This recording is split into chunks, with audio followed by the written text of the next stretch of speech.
Changement. Bon, moi, personnellement, depuis que je suis devenu musulman, voilà, je me sens à l'aise. Voilà, donc je me sens vraiment à l'aise. Je vois que l'islam, c'est très simple. L'islam ne coince pas les gens. L'islam n'a pas de compte à rendre avec quelqu'un. Tu prends ta conscience en te disant que non, Dieu est unique. Et voilà, tu fais toutes tes possibilités pour pratiquer ton Seigneur. Tu n'as pas de compte à rendre à quelqu'un.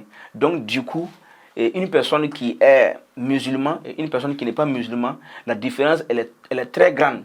Voilà, donc la différence, elle est très grande. Quand on n'était pas musulman, voilà, tout était permis. Tout est permis. Voilà, tout est permis. Les mauvaises choses, tout est permis. Mais quand tu deviens musulman, tu te sens à l'aise, tu te sens. Quand je prends l'exemple même des ablutions, un musulman, chaque jour, il fait les ablutions 5 fois. Mais une personne qui n'est pas musulman, il ne sait pas que, bon, même si c'est aller aux toilettes, il peut aller aux toilettes sans de l'eau. Mais toi, en tant que musulman, ce n'est pas, quand même, tu ne peux pas aller dans les toilettes sans de l'eau. Donc, tu te purifies chaque jour. Donc, vu même côté purification, tu vois, il y a la différence. Donc, je sens que, voilà, maintenant, il y a eu des changements et je suis vraiment pur qu'avant. Voilà, bon, moi, ma conversation, bon, c'était dans une mosquée nouvellement construite. Et c'est à l'occasion de l'inauguration de la mosquée dont j'ai été converti. Et moi, j'ai été converti par un vieux turc. Le vieux même, c'est un vieux de la Turquie. Il réside actuellement à Ankara. Voilà, donc le vieux, il s'appelle Mustapha. Voilà, donc c'est ce vieux qui a fait la conversation, qui nous a convertis. Voilà, donc c'est avec lui que j'ai pu adhérer à l'islam.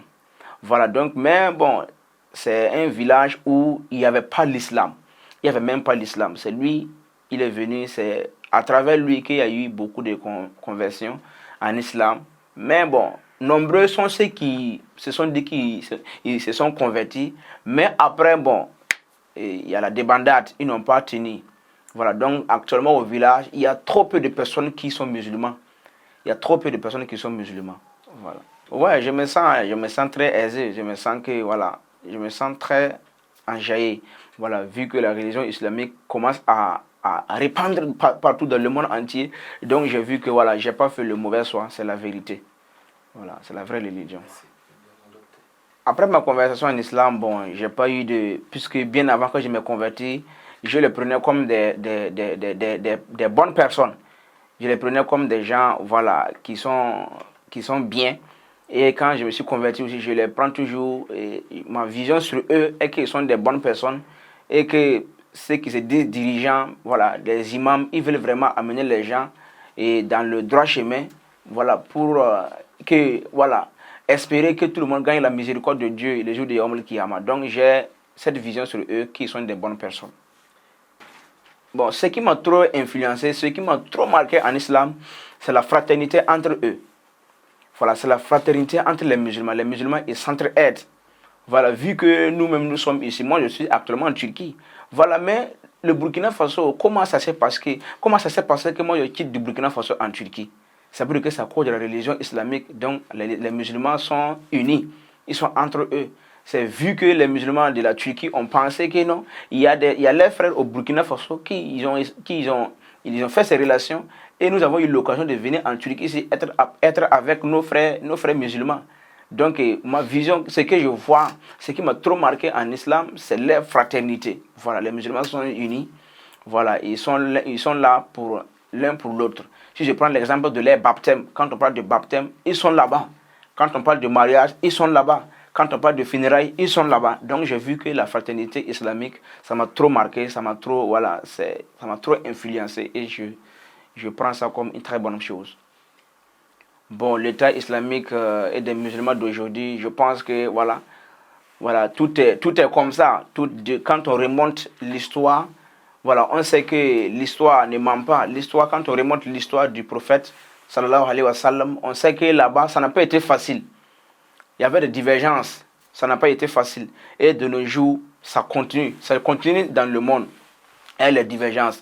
Ce qui fait que, comment dirais-je, et ce que je vois ici est que les musulmans, c'est leur côté. Quand on prend le monde musulman de nos jours, il y a les divergences.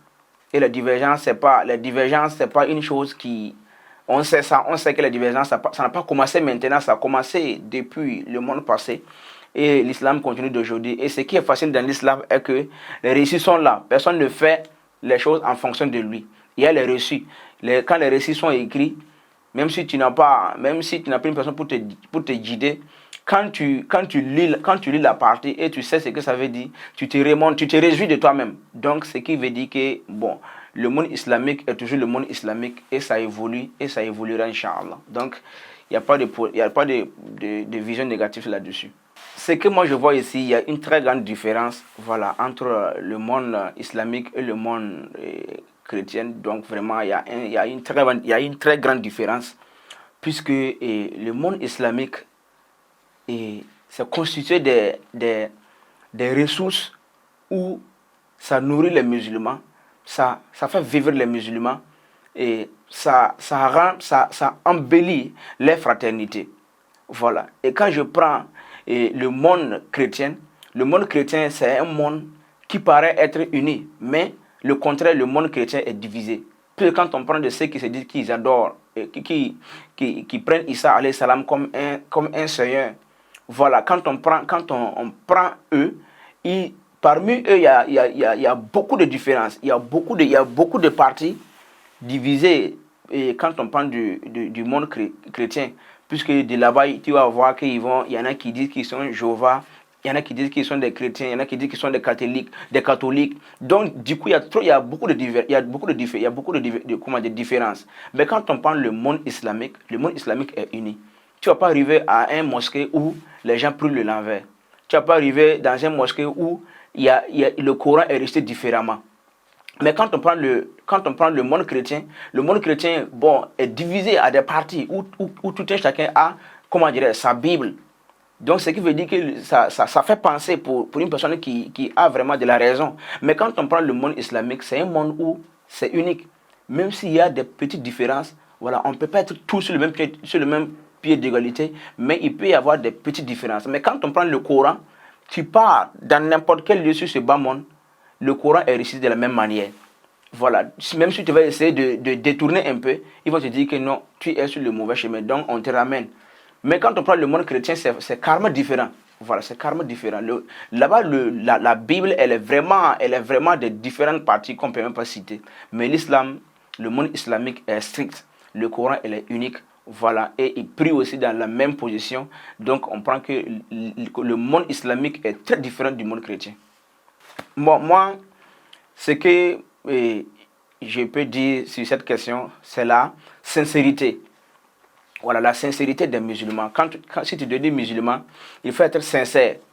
Plus tu es sincère, plus tu peux avoir des gens nombreux derrière toi pour adorer ta même religion, adorer le même Seigneur que tu adores. Quand tu es sincère, quand tu es une personne véridique, je pense que tu peux avoir beaucoup de personnes dans la vie pour suivre le bon Dieu. Donc, ce qui permettrait ici de faire évoluer l'islam sur ce bas monde, c'est ce que se disent les musulmans, c'est leur intégrité, c'est qu'ils soient intègres, leur dignité qui va vraiment motiver les gens à devenir musulmans. Quand tu te dis musulman et tu mènes des actes qui partent à l'encontre de la religion, sûrement les gens te voient comme une personne qui est traître. Ils disent que bon, lui il se dit musulman, mais il fait le contraire. Mais si tu es musulman et tu es droit, tu es digne, intègre, tu fais ce que la religion demande, sûrement c'est toi la meilleure personne. Et ceux qui sont aux alentours trouveront que non, toi tu es une personne qui est tout droit. Et si je prends l'exemple du prophète, c'est le cas. Le prophète, on dit que même si on lui remettait des crédits, même si on lui remettait de l'argent, il déposait ça intact. Et quand tu reviens après, il te donne ton argent sans rien échanger. Donc ça fait que beaucoup l'ont cru, vu qu'il est une personne de confiance, il est une personne digne et puis il est une personne intègre. Voilà, tout le monde a cru en lui. Donc pour que nous aussi, qui se dit musulmans aujourd'hui, pour faire répandre l'islam dans le bas monde, c'est l'intégrité, la sincérité et la confiance dans la société. Bon, moi, l'amour que j'ai en Allah, bon, j'ai pas vu Dieu, j'ai pas entendu qu'il y a une personne qui a vu Dieu, mais bon, je crois en Allah. Pourquoi? Puisque c'est Allah qui détient le pouvoir. Allah fait les choses, il n'y a pas de hasard chez lui. il n'y a pas de hasard. Tout ce qui se passe, Allah est toujours à côté. Que c'est du bon, c'est du mauvais. Je peux dire que je suis actuellement en Turquie. Voilà, je ne peux pas dire que c'est par magie que je suis venu ici. Non, c'est Dieu qui me l'a permis. Et puis je suis actuellement en Turquie. Et la chose que Dieu fait seulement, c'est la meilleure. Donc, du coup, je me réjouis de ça. Si moi je pense que non, n'importe quelle chose qui passe, c'est Dieu qui est au courant de tout. Donc du coup, ça me réjouit quoi. Je me dis que peu importe la situation, qu'importe Alpha, c'est Dieu qui détient le pouvoir et c'est lui qui fait le jugement. Donc du coup, ça me réjouit quoi. Même si on me reproche de quelque chose. Et je sais que non, moi je ne suis pas l'acteur, je ne suis pas coupable de cette chose-là. Et bon, on me reproche de ça dans la société. Bon, et si moi je pense que non, bon, l'amour que j'ai pour Dieu est que Allah, c'est lui qui sait tout, c'est lui qui fait les choses comme il se doit. Voilà, si je pense que peu importe ce qui m'arrive, c'est Dieu, et c'est Dieu qui fait les choses là. Donc, j'aime beaucoup, je me réjouis quoi. Je me réjouis, c'est que peu importe ce qui va passer seulement, c'est lui qui détermine. Voilà, puisque même s'il m'arrive que je suis un peu vu d'une mauvaise manière avec les gens, si les gens, bon, si les gens m'accusent de quelque chose, et bon, je sais que je n'ai pas fait cette chose-là, et je sais que non, celui qui nous a créés là, c'est lui qui maîtrise très bien notre situation, c'est lui qui connaît. Donc je me réjouis de cette chose, quoi. Donc je me prends pas pour une personne, voilà, je me prends pas bon, d'une manière ou d'une autre, de façon angoissée. Non, je me réjouis à Allah et sais que c'est lui. Donc, du coup, si je pense que c'est Dieu qui, peu importe ce qu'il fait, c'est bon et c'est lui qui sait et comment sera notre avenir. Donc, du coup, ça me réjouit. Voilà, puisque si je vois que non, hier j'étais au Burkina Faso, aujourd'hui je suis en Turquie. Donc, je suis sûr que non, c'est Dieu qui fait ces choses-là. Et si Dieu m'a amené en Turquie, sérieusement, il y a une chose que je dois faire en Turquie et Dieu sait ce que je dois faire. Dieu sait pourquoi il m'a amené en Turquie. Donc, du coup, ça me réjouit, quoi, voilà. Donc, je me sens aisé. Voilà pourquoi j'ai fort amour en Dieu, voilà. Bon, j'ai pas trop de connaissances, voilà. Je vois que le prophète, c'est une personne, voilà, c'est une personne qui, Dieu a, c'est une personne dont sa procédure est comme nous tous puisqu'il est ici, comment dirais-je, d'une mère et d'un père. Donc, il est comme les êtres vivants. Mais c'est une personne, au-delà de tout ça, il est suprême. C'est une personne que Dieu a honorée. Dieu a accordé beaucoup d'importance plus que les autres êtres vivants. Et je suis sûr que voilà, ce prophète, c'est une personne qui est envoyée par Dieu. Voilà, tout est possible.